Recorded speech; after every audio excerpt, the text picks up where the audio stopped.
A portrait of sinners. Psalm 14.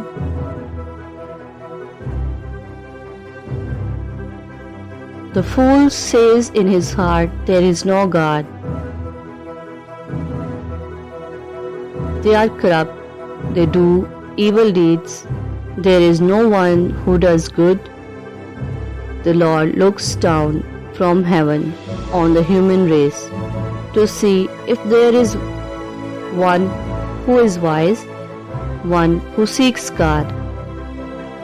All have turned away, all alike have become corrupt. There is no one who does good, not even one. Will evildoer never understand? They consume my people as they consume bread. They do not call on the Lord.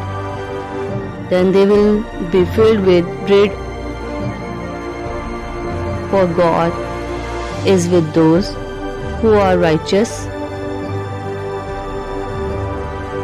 You sinners frustrated the plans of the oppressed, but the Lord is his refuge.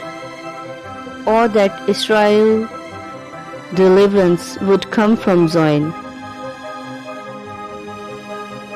When the Lord restored the fortunes of his people, let Jacob rejoice, let Israel be glad. Amen.